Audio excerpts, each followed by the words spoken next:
Hello, and we are speaking with Colonel Scott Nahrgang of the 548th ISR Group. ISR stands for Intelligence, Surveillance, and Reconnaissance, and he leads this group of about 1,500 airmen, most of them based at Beale Air Force Base here in California. Hello, Scott. Hi, Senia. Thanks for having me. Delighted to have you on this show. What is the difference between being a leader of about 1,500 airmen in the Air Force and if you were running a 1,500 person business? One difference is that in the military, I certainly, I know that everyone has a shared set of experiences and probably pretty closely shared set of values as well. And so to some degree, there's a lot of similarity across the board amongst all my military members that maybe might not be there in the civilian world. But I'll tell you that the military is absolutely a microcosm of society. And so we do have people from all walks of life and with different perspectives on things and different life experiences. What makes us all common, though, is that we've all gone through some similar kinds of training. We're all working in the same kind of field for or towards the same objectives to accomplish whatever our assigned mission is. And then, of course, there's the really basics of we all wear the same uniform, have a very similar haircut, shave our faces every day, salute, keep our hands out of our pockets, all that kind of military stuff, you know. That's a nice distinction. Look, we all wear the same uniforms. We all have the same haircuts. Probably a little different than the military or than the civilian world there. Probably a little bit different from walking into a business office with everybody in the same outfit. That's right. Right. That's right. What is the biggest thing that you do in your group in the 548th ISR? Can you give people an introduction to what it is? As in, what is the mission of the 548th ISR? Yes, please. Sure. So the 548th ISR group is a group of about 1,500 intelligence, communications, cyber, logistics, administrative, HR professionals. And the main mission that we do every day is to take information that is collected by airborne collection assets, for example, Global Hawks or U-2s or unmanned aerial vehicles such as the Reaper. And we analyze that information, we turn that information into intelligence, and then create products which are sent out to whoever requested that information. And so essentially we're all about solving people's problems. So normally we work for ground commanders who were forward deployed to somewhere likely in the Middle East, and we work to solve their problems. I have worked with you for a while, and I've never heard you phrase it in that way, and it's just really concise. We work to solve people's problems. Yeah, that's exactly what we do. Yeah. Can you describe the fact that you're sitting here in Beale Air Force Base, which is in California, but you are gathering intelligence all over the world? Sure. So the United States has some amazing capabilities that help us stay ahead of our adversaries around the world.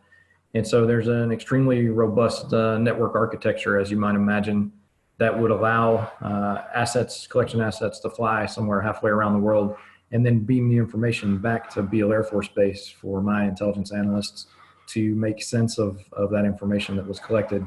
And then after creating the finalized intelligence products, send those back out to the requesting supported units, again, back halfway around the world. So today, in terms of leadership, let's focus on three things, and I'll ask questions about all of them. Something as intense as the U-2, and I'll talk a little about the Wall Street Journal article and some of the videos that are out in the public, leadership philosophies and how yours has developed over time. And Sure. Then about innovation. I know you have a big focus on innovation and you're located close to Silicon Valley. So those will be our three big hitting spots. Okay, sounds good.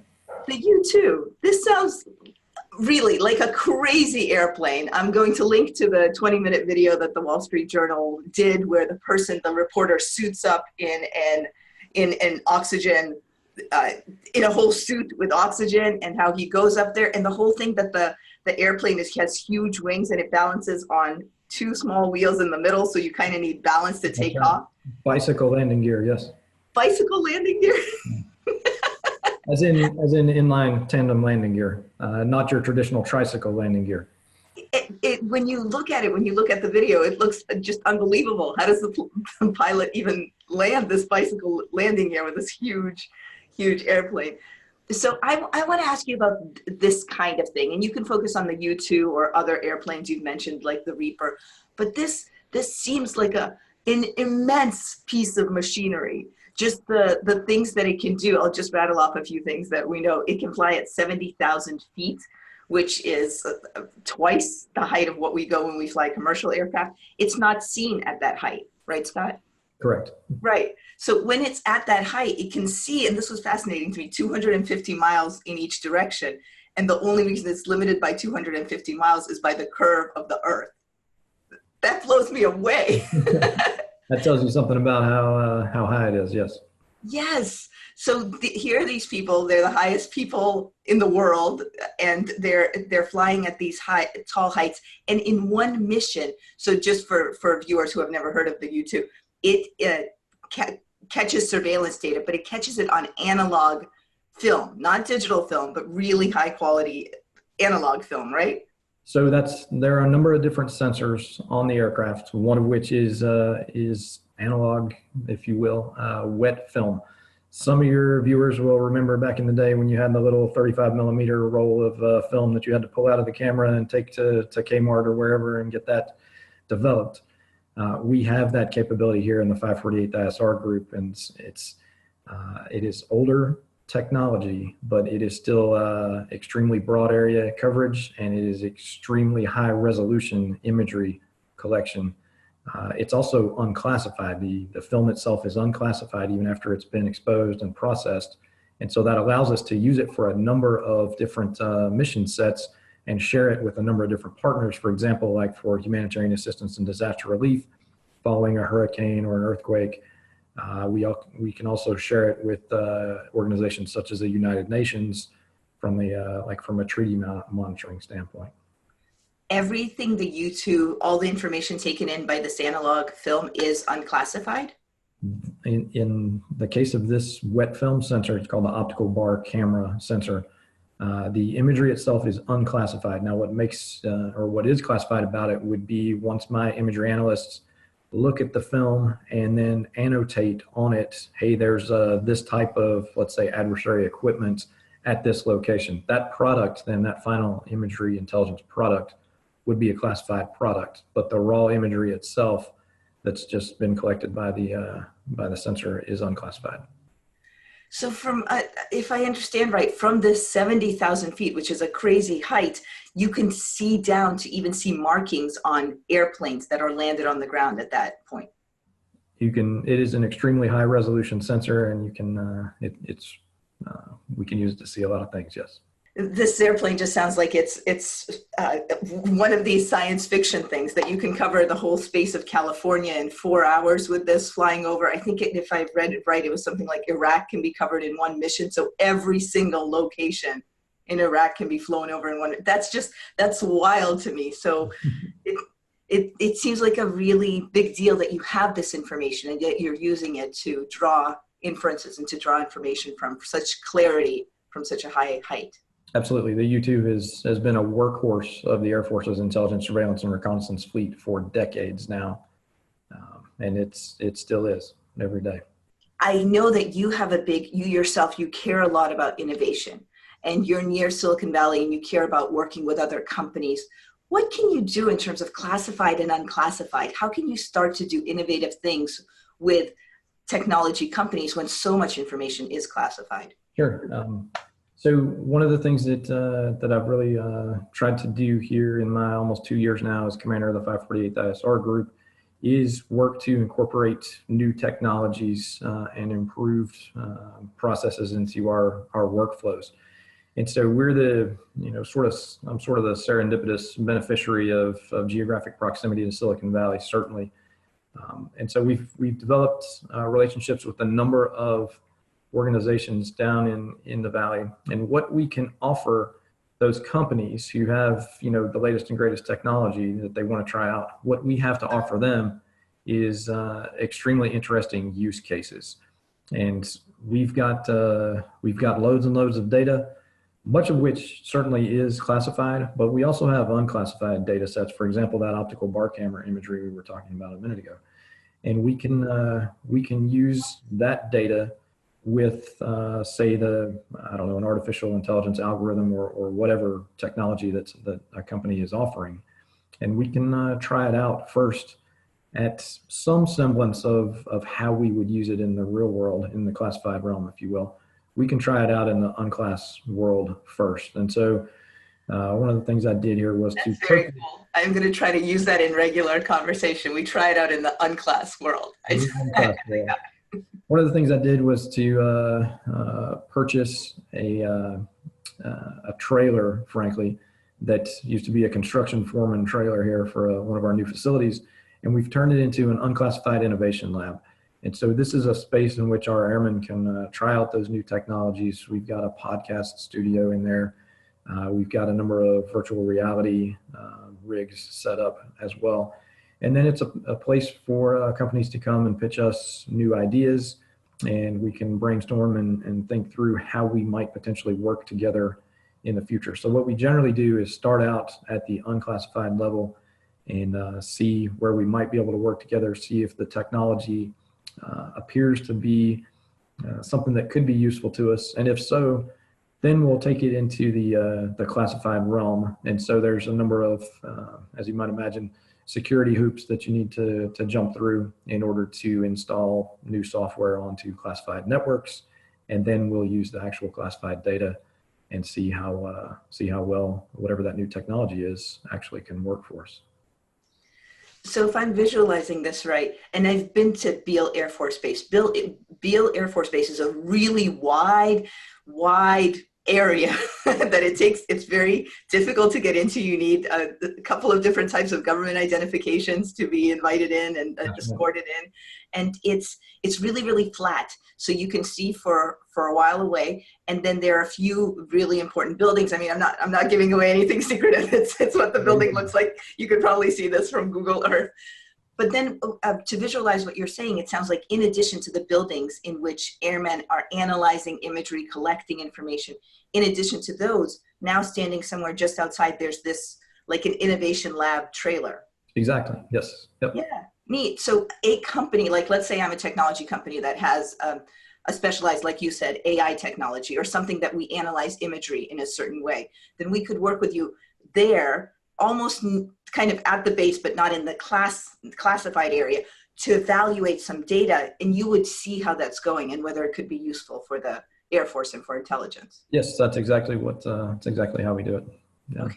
You know, being this close to Silicon Valley, we make trips down there pretty regularly, and there are government organizations that help with outreach to industry, that help explain military terminology and problem sets, and then attract some of these companies who have some technology to offer to us. So we'll go down to Silicon Valley several times a year and meet with industry, meet with academia, and talk about what the problem sets we've got and see how we might all work together. We were just down in the Valley a few weeks ago for a big tech conference for about 4 days, and made a number of new relationships that we're just now exploring how we could potentially work together in the future. So we'll bring some of those companies up here to Beale and sit down and talk through at a more detailed level what use cases we've got and see how we might apply their technology towards helping us solve problems. You mentioned coming down here to Silicon Valley and meeting with companies. In fact, the first time that I met you, it was when you and your team came down to Silicon Valley. And I remember we sat around and discussed a few things. But two observations that I remember making about you and specifically what you were interested in, two things were innovation and people. I think you're touching on the leadership aspect of things and leading people. One of the things that I realized before I got into this job, as I was thinking about, how was I going to command this organization? What was I going to do? I thought about a number of different leaders for whom I had worked and worked with and for. And we, in the Air Force, if you're going to be a group commander, which is the position I currently hold, the Air Force invests in you in the form of some group commander training. We do the same thing for squadron commanders and wing commanders as well. And so a number of senior leaders come in and speak to us during this course. And kind of in listening to them, a few things, a few nuggets I kept from various senior leaders, and then some other things that were just bouncing around in my brain. And I came up with a sort of a short and sweet, kind of a, I guess, a catchphrase really, that I thought would encapsulate my leadership philosophy for my time here as the commander of the 548th ISR Group. And what I came up with was, go fast, be bold, I trust you. And so that really has defined the culture that I've tried to set here for these 1,500 or so active duty and guard and reserve and civilian and contractor personnel who belong to the 548th. Go fast. I recognize that I'm not the smartest guy in the room, and I'm certainly not the guy who's going to have the answer to every one of the problems or questions that we're dealing with. And I want my smart airmen who are closest to the problem set to move out, to go fast, to not wait for me to make some policy decision. I like to say, sort of in a joking manner, as long as no airplane falls out of the sky and nobody dies, it's okay if whatever you're trying doesn't work out. The second part of that is be bold, and the integration of new technologies is part of being bold here at DGS-2 at the 548th ISR Group. And it's just empowering airmen to try new things, to do things differently, to not be satisfied with the way that we accomplish the mission today. And then the third portion of that is I trust you. We talked earlier about having pretty much shared values and experiences, and I know the level of training that these individuals all have. I'm familiar with the security investigation or background investigation process, and I trust them. Not only, literally, like, I trust you to protect and secure national security information, but I trust you to make smart decisions and to go out and make improvements to your workflow, make improvements to the way that we accomplish the mission around here. And so it was go fast, be bold, I trust you. I'd use that in the email signature block. I will use that to close meetings. And we had a few posters made and put that on the wall, or on the walls around here in the different buildings.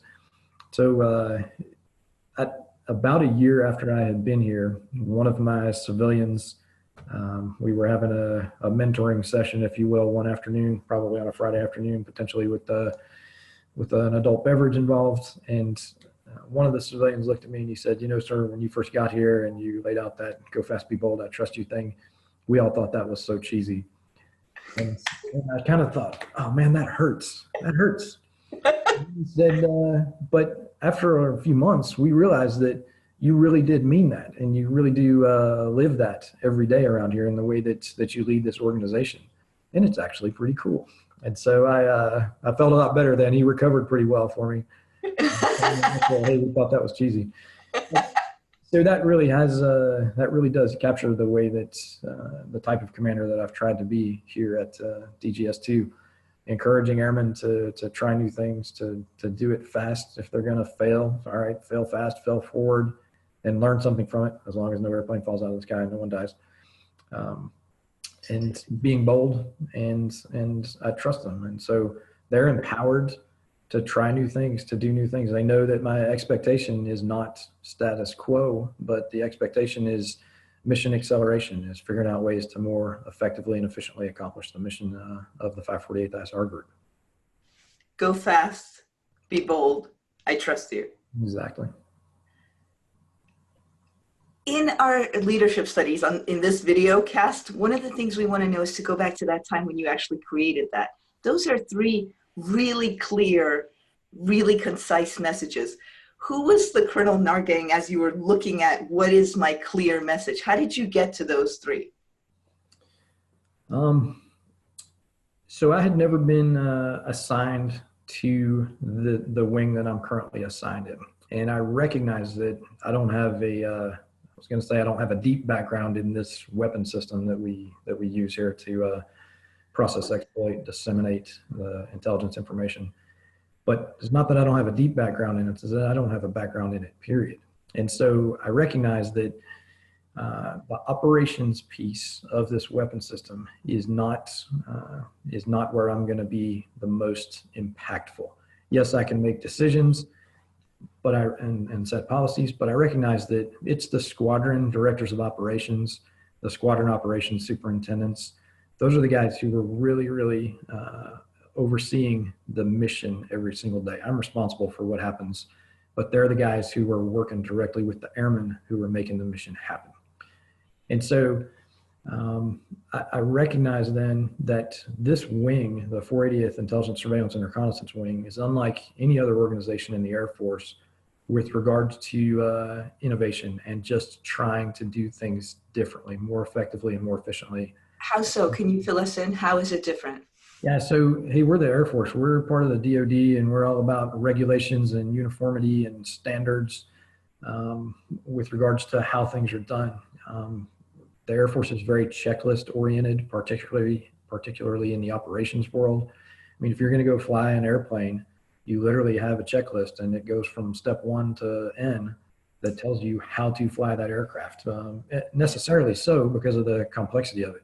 Yeah, may I add something for the viewer? So this is something we talk about in our video cast from time to time, which is there's a polarity even between structured and sane and secure, and then a different pole of the example, which is innovation or taking risks. Those are two different things. And sometimes you may want both of those. So how do you balance those? So I hear you saying, look, traditionally the Air Force is, we are structured, we know what we're doing, we make sure things are done very concretely. You're saying where is the innovation there? Yeah, so I mean, there are times where we need to stick to checklists when there are, I can name a certain amount of situations in which you absolutely have to follow a checklist to make sure that, you know, in our world, that the correct intelligence gets delivered to senior level strategists and decision makers if it's, you know, critical types of situations. But on the other hand, you know, if we're tasked with solving problems and discovering the unknown, that mission does not lend itself to following a checklist. Airmen's brains do not necessarily work directly like a checklist. I want people to be able to think differently and come at the problem with a different perspective and try new things. And so that's the part where here in the Air Force, we've got this dichotomy of, you know, in the flying world, especially you're following a checklist, but in the 548th ISR group and the 480th ISR wing, and the culture is all about trying out new things, doing things differently in order to deliver the right intel to the right person at the right time. And so I realized that culture is the way that I would have the most positive impact on the 548th ISR group. And so, and that's sort of the genesis of how I thought about, you know, how do I define the culture of DGS-2 in a way that everyone can recognize and remember. And it was the quick, and, you know, it takes time certainly to change the culture in an organization of 1,500 people. But I'm really proud of the airmen of the 548th ISR group and where we are right now as an organization. I'll even talk about one example that is on the Beale Air Force website that you initiated, that the 548th did, which is me coming in and giving a training to over 400 airmen. And just even the article itself, you described, this is not very typical. This is not very typical, neither for the Air Force nor for the Air Force Intelligence Wing. And I want to read to you something that I showed a friend of mine this article after it was published on your website. And I said I was really honored and really proud to work with this group. And they were an incredible group. They got into it. And my friend, I hadn't even known this, had been in the Air Force. And he said, wow, I was in the US Air Force back in the 90s. And let me tell you that some of the NCOs who fought in the Cold War, and in some cases in Vietnam, would have passed out on the spot if they had been asked to engage in something like this. And what is something like this? It's just as your chief announced it, and who's also in the article, this is something that Fortune 100 companies are doing all the time. Mm-hmm. They're saying you are employees, or in this case, you are airmen, but you're also people. How are you at your best? What are your strengths? What is your leadership? How do you react in bad situations? How do you get resilience based on your own core psychological just stability? So we're talking about things that are used in Fortune 100 companies, but we've brought it to a group that isn't as used to it. That's right. So your reference to the Cold War is perfect in fitting into this conversation, because in the Cold War, the bipolar world, it was really clear who our enemy was. And to some degree, that's kind of in keeping with a lot of the checklist mentality, the stuff that we would need to do was very well defined. And, you knew what you needed to do when you came to work every day. But in the world as it exists today is extremely complex and complicated. And so the checklist mentality doesn't work so well, particularly in the intel realm where we operate. And so bringing it back to having Silicon Valley change coaches work with my squadron commanders here, and then the workshops that we've done for airmen, I need airmen who think differently today in order to operate against the adversaries that we face every single day. And, understanding not only your strengths, but the strengths of the people on your team is extremely important to me in figuring out how to get the best work out of everyone every day. How do we maximize, your potential and bring the best out of you every single day? And so your coaching workshops is just one small way that we're working towards empowering airmen to do things differently and think differently. It is certainly not the NCOs of the Cold War today that we've got here in the 548th ISR group. So interesting. And as we come to the close of our webinar and video cast, one thing that I wanted to ask you, Colonel Scott Nahrgang, you have been in this role of commanding the 548th Intelligence, Surveillance, and Reconnaissance for the group for about 2 years. What have you yourself observed and learned as leadership lessons in leading this really important group that's doing so much intelligence for the world and for the U.S.? The thing that I've learned is just how airmen are almost unlimited in what they can accomplish if you empower them with the right resources and the know-how. As in, I expect you to not rest on your laurels.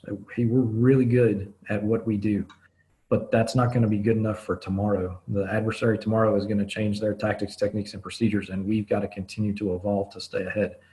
And so watching how empowered airmen perform has just been an amazing experience over these last 2 years. And the number of problem sets that we've worked on, the number of technologies that we've incorporated, and the way that this organization operates is even better today than it was yesterday. And I have no doubt that that's going to continue going forward. So the power of empowered airmen, if you will, has been the number one takeaway that I'm going to walk away from this job with. And it's just been an amazing journey here. Thank you so much. We're going to ask you a couple of rapid fire questions to end. Okay. If you could snap your fingers and everybody in the world were to do something, you could limit this to everybody in the world or to the airmen that are in your group, what would it be? What would you want people to be doing? Be kind to one another. The world is a harsh place right now. Much of it is unnecessary. You know what? We're going to end there. That's a wonderful ending. Thank you very much for being with us, Colonel Scott Nahrgang, who is leading the 548th ISR group. Thank you. Absolutely. Senia, thanks so much for the opportunity. I've enjoyed it.